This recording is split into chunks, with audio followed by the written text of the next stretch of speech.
spot with the cameras. We got it.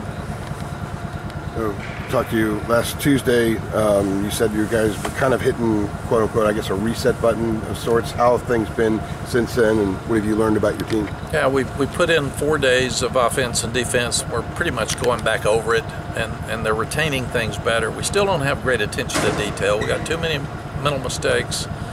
We've got too many misalignments on defense. We're really cutting down on the number of penalties. We've had ACC officials at every practice, so we think that we're making progress there. But like today, we dropped too many balls. Our quarterback receiver connection was not good. So we would not have won the game today on offense if we had played. And the other thing we're doing is we're calling out leadership. The players are determining right now who's going to play. And that's what we told them. Today was a game for you. And you decide who plays. We don't. We have to grade it and we have to look at it, but you're the ones that decide. So if you want to play, don't wait, because if you don't earn your job this spring, then we're going to look at all the young ones when they come in before we give you another shot. So understand, you got a few more practices left to step up and make your mark if you're going to. Mack, what were your takeaways from Saturday's scrimmage? I know it was brief, but I thought it was good. We only had 30 plays, and we didn't have a down and distance because we felt like we needed to play. And obviously Phil's playing fast on offense, so but I thought it was pretty good. And then as a staff, we sat down as an entire staff and watched every play and made each coach explain exactly who his guys are. The players are a mirror image of the coach, and if your player's not lining up right, it's you not lining up right. So we had a real tough staff meeting yesterday. So a lot of guys the coaches were getting after them better today, and like I said, we need some leadership to step up. We've got about 5 guys that we'll need on defense that aren't playing this spring, but that's when you got to develop depth, and we got to get these young guys to step up and do that, and you know, it's kind of like a roller coaster. We got to be consistently good. You can't be great unless you're consistently good, and that's the thing that we're telling them.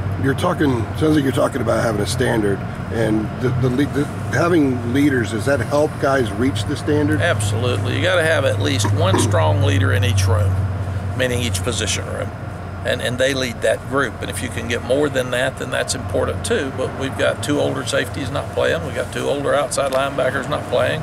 We got an older defensive tackle not playing, and there's some guys trying.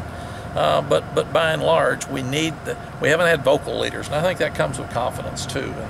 And this has not been a confident team. We've got to continue to build confidence. And I told our coaches yesterday, we've also got to put the hardest workers and the best players who will be the best leaders in leadership positions, and that's something we can do a better job. Is some of the confidence maybe guys still learning the new systems? Yeah. Yes, absolutely. Both systems are completely new. I think we've had 4 different secondary coaches in 4 years here, so there's been a lot of coaching changes the last few years, and this is all new to them again, but that's an excuse. We got to learn it.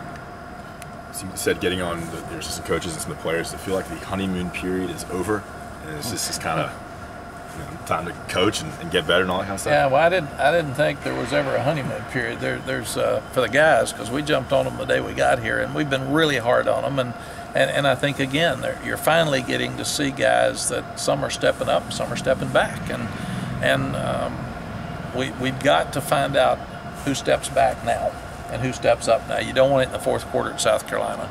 So practice has to be so hard that if a guy's going to give into it and he doesn't want to play and he doesn't want to compete, let's find out now. Let's don't wait till next fall. Did it take a while for guys to get used to that right away? Like you're saying, like you were demanding something right away from them? Yeah, we haven't asked them. We've told them, and we have said this is the way it's going to be. And we've won with this process, and we know this process works, so even today, our thought of the day was Michael Jordan saying that in my life I've learned that if you put in the hard work, you get good results, and that's what we're telling them. So what we're doing is trying to find 2 deep, because you can't win anymore with one team. You got to have at least 2 teams that can play on both sides of the ball, 2 deep, because that's when you get tired in the 4th quarter, and that's when you get hurt. So that's what we're doing. We're just pressing them to see who's going to step up and who's going to step back. You are KJ Sales has left the program. C.J. Cotman retired. And it's 2 veteran corners. What's the depth situation at cornerback right now? We only have 5 because we moved Corey Bell over to wide receiver, and he's doing really well. So I'm excited about that move. I don't know if we'll have to move him back or not. CJ's disappointing because he was playing really well, and I hate that for him, and I hate it for us. We needed him. So and we didn't know that really till yesterday. So this is kind of new for us. So we've got to really look at our numbers there and see if that changes recruiting as well. Would you move someone over from another position to Probably not. It's hard to move a corner. They were probably a corner if that's where they should have been, because that's such a hard place to play. But we signed a couple. Yeah. So we'll look at those guys. Storm Duck's playing corner, and he's doing really well. So we'll just have to work through it and see what we've got. Aaron Crawford said that Jeremiah Gimbel's a guy who is taking a little bit more control on that defensive side. Have you seen that as well? He is. He's got Jeremiah has very good instincts, and he's hitting and needs to get stronger. You know, he got hurt and didn't get to play enough last year, and he's really young. He will be a redshirted freshman in the fall, but there's no doubt that he is one of the best linebackers we've got. We've got to have more linebackers step up. Dominic Ross has stepped up. He stepped up.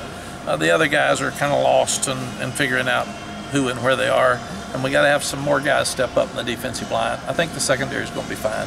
There's enough safeties with 5 corners. If they're good enough, we'll be okay there with the 2 guys coming in, because then you got 7, and you got some nickel guys. Trey Morrison's a good player. He's done a lot of good things for us this spring. So, but right now you look at Tamon Fox. He's one of the few up front. He and Aaron Crawford are the 2 that have experience and that are really good players, and the other guys are all learning.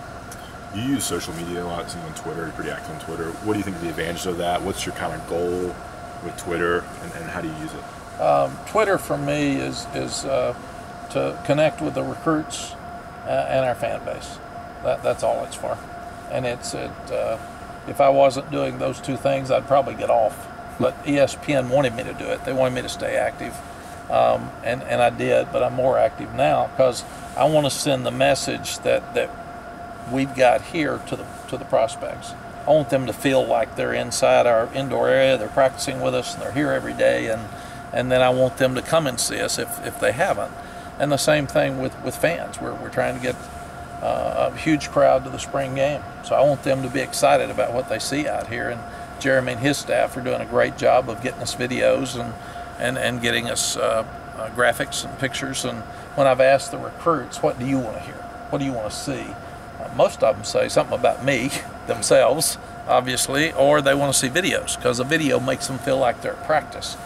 So we get them videos every day. Do you find yourself scrolling through and just checking out Twitter like we do? Only recruits, but that's what I do. I go through, and if I see something about anything about North Carolina athletics, in fact, Sally gets on me, I like it.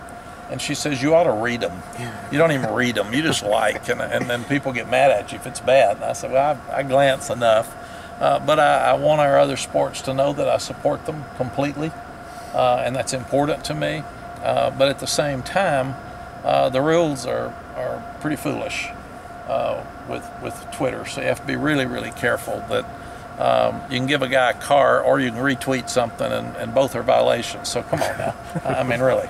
It's but I've learned you can that's about all you can do, but you can do that. But what it does, it tells me where all of the guys that we're looking at are visiting more than anything else, because I follow every one of them for the next 2 or 3 years, and every time I flip through it, I see here's a guy that's visiting this school. And then I'll text him and say, you look better in blue. So that's just what the Twitter is for me. The other thing is I started sending a quote out to my kids, my children, many years ago. And then I went to Iraq for 10 days, and my children said, you know what, you ought to send it back to the team while you're in Iraq, because that way you'll be on their minds every morning. It's a positive quote about something that gets me going every morning. And then they said, well, you ought to send it to the military. So I started doing that, and then when I got back, they said, you know, why don't you send it to everybody that wants to look at it on Twitter, because it may affect somebody, it may not. So every morning I get up, and the first thing I do is look for a positive quote that I think the players can use if they want to. Our staff, a lot of them use it. It's something that just gets me started every morning. Where do you get those quotes from? All over the place. I got so many. Oh my gosh, I just start flipping through to see which one hits me that morning. I got 3 books full of quotes. Is that kind of a theme for the day for you? It is. And you kind of carry it throughout the day? It is. And just like this morning with Michael Jordan, we showed a video of Michael Jordan hitting the last second shot. And, is he talented? Yes. Is he important to us? Yes. But did he work really, really hard to make all those last second shots? Yeah. So come on, guys. Did you watch? Sorry. Did you watch the basketball team this past weekend? I watch every game, and if I'm over here or have something I have to do, I TiVo it. But I'm not going to miss our team's play. Do you have a message did you text Roy or anything, or give a message for the team? Yeah, congratulations. When I was out, they don't need me. When Luke May came out and spent the day with us the other day, and Luke's so nice, he said, "Is it okay to come out?" And I said, "Yeah, I think you can come out." And I nearly messed up. I had him break the team down, and I was going to say NCAA champs. And I said, "Nope. It's about Iona. It's about the next game." So they just need to keep doing what they're doing. They're playing so well, and I just enjoy watching them. And they're playing as a team. And they're. I was asking Luke about why Roy's so good and why he's so successful, and I'm not going to go into that because that was a private conversation. But I mean, I've been close to Roy for so long. Roy's not a big texter. But I'll text him or send him a message, or a lot of times, since Clint Waltney works so close with him and I'm very close to Clint, I'll send Clint a message and tell him to tell Coach. You'll get Coach on Twitter. I don't know that Coach is going to go on Twitter. And he would still call it Tweeter, right? Yeah, well, he doesn't need to either. I did want to backpedal a little bit. When you were talking about guys having to learn, and you're teaching all these things about expectations and effort, from schematics of offense and defense, how much do you get in during the spring? Like, can you get it all in, or do you get like a chunk as a goal and then hope to build in the fall? You get a chunk as a goal. One of the misconceptions of spring, and something I have to be careful with, is the offensive staff is not working on our defensive schemes and vice versa. So it looks bad sometimes because you don't have a game plan. You're putting your plays in, they're putting their defenses in, and sometimes there's a guy that just comes free and everybody says, "God, who's supposed to block him?" Well, we have a scheme for that. And you check into it when you see that defense, and you just don't do that. So, and Phil goes really fast with what we're doing, and he's got a lot in, and Jay's all over the place. And Jay's defense is very complicated, and you need to coach him right because he's into angles, he's into movement, he's into blitzes, and he's into disguise. So there's a lot of pressure on our defensive guys to help him and make sure that we're lining them up right and that we're going to the right places. All righty. Okay. Appreciate it. Thank you.